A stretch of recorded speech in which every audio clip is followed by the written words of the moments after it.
Jason, I wanted to just ask you a couple of questions about kind of the history and the reason why we're doing this pilot. Yeah, so we've been working with the City of Beaverton for about 20 years on their aquifer storage and recovery project. They use it for storing treated drinking water in the wintertime, and they use it to meet their peak drinking water demands in the summertime. It's been really successful for them, saved them lots of money over that 20-year period.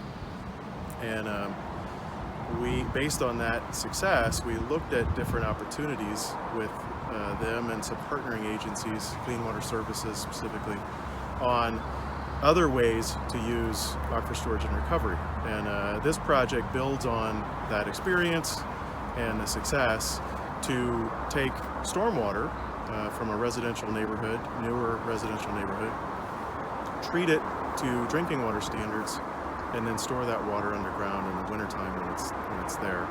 Recover that water and use it for non-potable irrigation and also stream flow enhancement in the same stream that stormwater discharges to in the wintertime. Nice. And is there a major cost benefit to this project?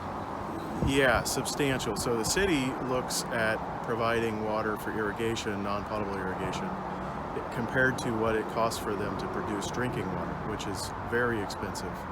And the city sits about 20 miles away from their primary drinking water treatment plant.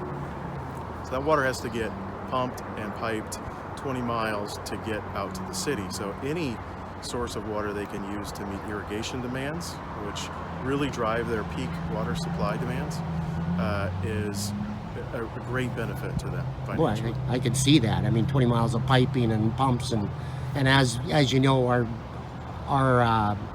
the Beaverton is growing. There's more and more houses being built, so residential capacity is, you know, probably at a minimum, but it's growing. This is a growing area. Just tell me now, you've partnered with StormwateRx. That would be me holding the camera. I don't want to, but tell us why you wanted to partner with StormwateRx. There's a lot of other water treatment companies out there, I suppose, but just in a couple short sentences, why did you and Andrew approach us? Yeah, so StormwateRx sort of popped onto our radar for a couple of reasons. One of which is you're local. So this project being in the Portland metro area, that was an advantage to have a partner on the project that was in close proximity. And probably more importantly, having a track record of treating stormwater. So this system is we're treating stormwater to drinking water standards, and it ends up really being a sector for water treatment that doesn't really exist. And so we're taking a source of water, we're treating it to a standard it doesn't typically get treated to. So we were looking for folks that had experience in the stormwater treatment world, and we're also looking to sort of mesh that system with the drinking water treatment work. So we're kind of combining those two pieces together.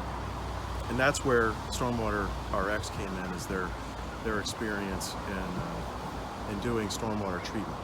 And it is going to take a treatment train. We're not going to do a single pass. Like, the stormwater standards are much lower, obviously, than drinking water standards in terms of concentration limits. But right.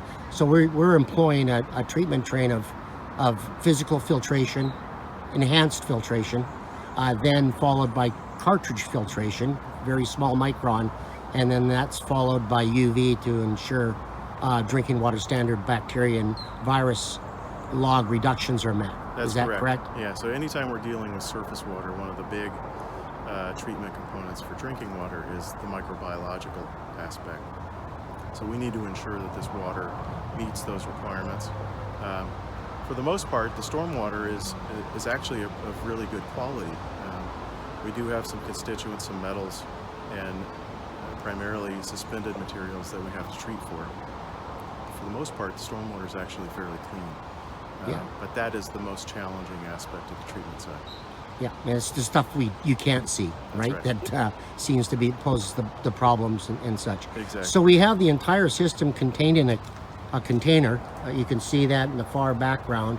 I'll take you through that container momentarily. But thank you, Jason. We appreciate your time here. And we're out here remotely at Sterling Park in Beaverton, Oregon. Thank you.